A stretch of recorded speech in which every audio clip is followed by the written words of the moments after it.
dolazio mnogo ranije došao na utakmicu, da ne znam, mislio sam da će neko od navijača Zvezde da me prepozna pa da bude frka. Mislim, što je stvarno ona velika glupost. I onda sam tako u tom grotlu zvezdinih navijača bio jedan od retkih partizanovaca.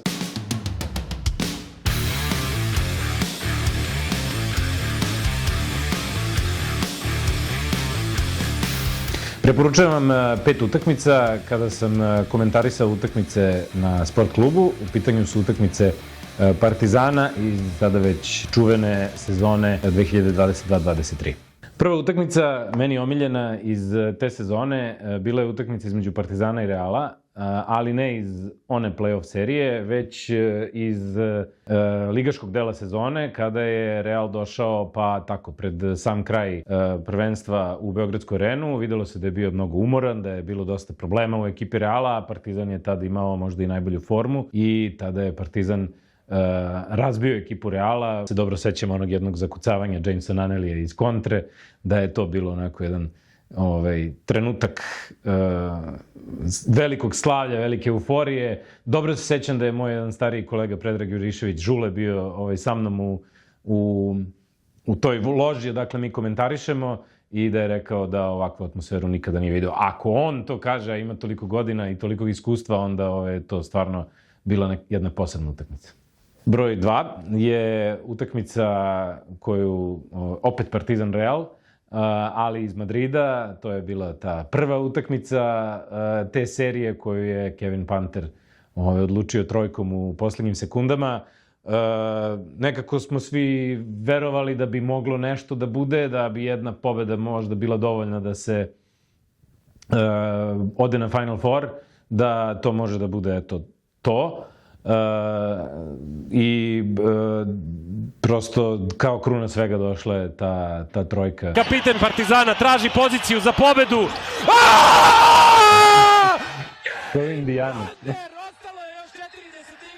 Pa ne mogu da kažem da sam imao neki osjećaj da bi to moglo da se... Nemam utisak da sam uopšte bilo kakav osjećaj stekao, desit će se to sada, ali kada igraš egal do kraja, onda to nešto znači, onda to znači da postoji prilika. Ali stvarno sam dobio osjećaj da može da bude 2-0, ali nisam to sebi smeo da priznam, da otvorim. Zato što mi između te dve utakmice smo imali priliku da dođemo na trening Partizana, kao i uvek.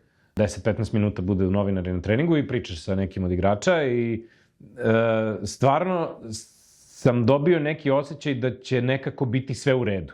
Čak sam napisao u jednom tekstu te večeri, bit će sve u redu, ne treba brinuti, ali nisam mogao da kažem sebi sigurno će biti 2-0, ali u stvari igrači su imali taj osjećaj da će stvarno biti 2-0, da su spremni za to, eto, tako je. Ali nekako nemaš to sebi, znaš da kažeš, nemaš ti da budeš dovoljno hrabar da pomisliš čoveč, ovi dobijaju i drugu utakmicu, znaš. Ti si drao juče. Ali drugačiji ti glas malo. Drugačiji nego kad se dere. Da. Brate, dobro sam se čuo glas. Pa, to mi je baš onako bilo, pod broj 1 mi je bilo smešno, beskrajno simpatično. Nisam znao kako da reagujem, pa sam mu rekao da sam promukao malo, jer sam dodao, na to dranje sam dodao i koje pivo posle utakmice, pa je zapravo, sam morao malo i da se štedim za utakmicu 2. Ali bilo mi je beskrajno simpatično i bilo mi je mnogo dobro zato što sam posle toga video da to odlazi viralno i da je baš zanimljivo. Sa Aleksom je to baš je dobro da je on taj.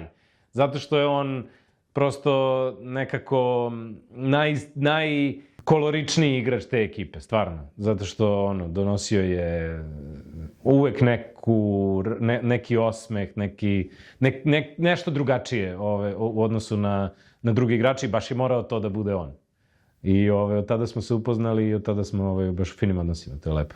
Broj 3 je druga utakmica iz Madrida, koju je Partizan zapravo tu dotakao pik te sezone. Stvarno taj trenutak gde je Partizan odigrao najbolje te sezone, gde su potukli Real maksimalno, do te mere su doveli da Real nije imao više oružje nego da počne da se služi onim čime se služio na kraju. Nažalost, to je dovelo do tuče i do tih nemilih scena, ali nije sad preporuka zbog toga, preporuka je prosto zbog toga što je Partizan odigrao jednu fenomenalnu utakmicu tada i što je sve išlo kao po loju i sve je bilo, evo, posle treće utakmice Partizan je već na Final Four.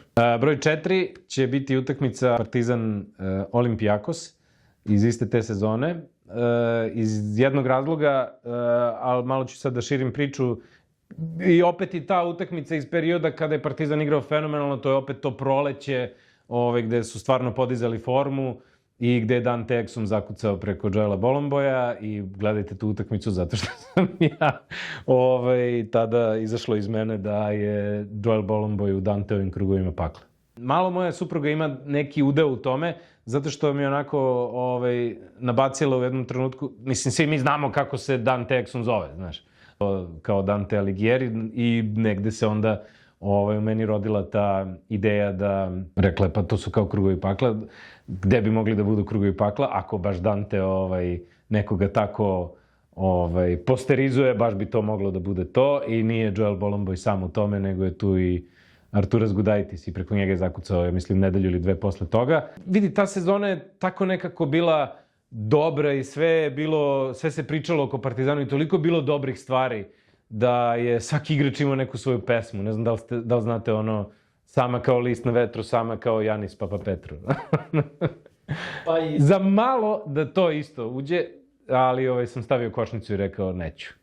Stvarno sve se pogodilo u toj jednoj sezoni. Mislim, možemo da pričamo i o njemu i o Lesoru, taj Papapetru, eto, znaš, koji nije toliko tu nešto igrao neku ključnu ulogu, ali kada pogledaš, mnogo je bio značajan za te neke sitne detalje. Nikad se nije žalio na ulogu, neće onda se žali što ne igra 35 minuta, njemu je 15 dosta, ali za tih 15 odradi maksimalno to i nažalost ekipe Partizana se više takve nisu ponovile.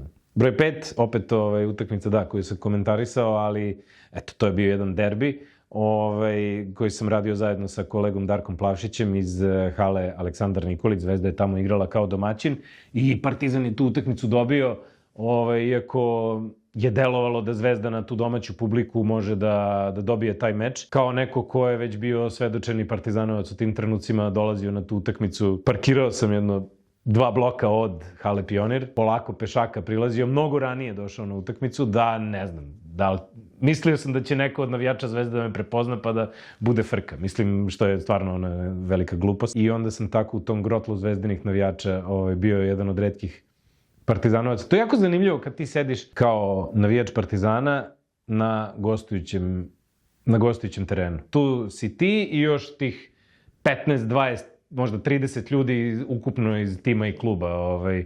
I onda nekako iznosite pobedu. Dakle, to je nekako baš jako specifično iskustvo i tada bila je to pobeda, evo, pošto je to broj 5, to je bila pobeda koja je bila, znam da je bio januar, da je bila zima, da je to pobeda kojom je Partizan krenuo, počeo je da lomi sebi sezonu, da može da pobeđuje na gostovanjima i da može da, a to je bilo potrebno da bi se izdigao kasnije do te pozicije broj 6, što je bilo dovoljno za play-off.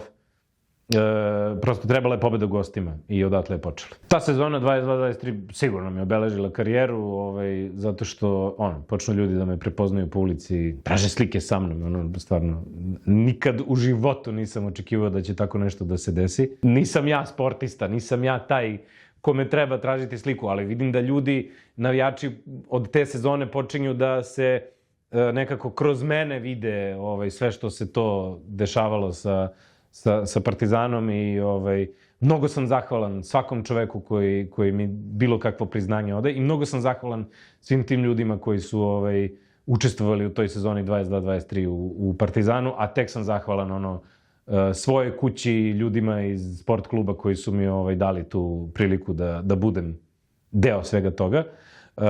I svoje supruzi pre svega, zato što sad ću se nadovezati, rekao je jedan kolega da život sportskih komentatora i sportskih novinara nije samo njegov, već i cela porodica mora to da živi, zato što radiš u nevreme, radiš uveče, radiš vikendom, koliko rođendana, slavlja, svadbi propustiš zato što moraš da komentarišeš utakmicu.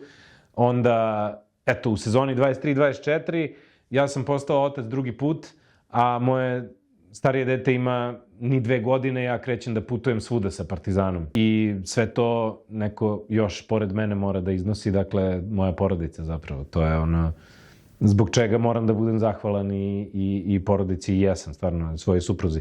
I eto, u sezoni 23-24, koja je bila mnogo, mnogo specifična za mene, ja sam svuda putovao sa Partizanom da komentarišem sve te utakmice i sve što sam do tada gledao samo na televiziji, te sve dvorane i sve te ljude i sve te igrače, ja sam odjednom uživo sve to doživljavao. 2 utakmice sam propustio, samo to su bili Virtus i Monako, ta jedna dupla nedelja, a sve ostalo sam video i prosto to iskustvo je bilo neverovatno da sve to iz prvog reda doživljavaš.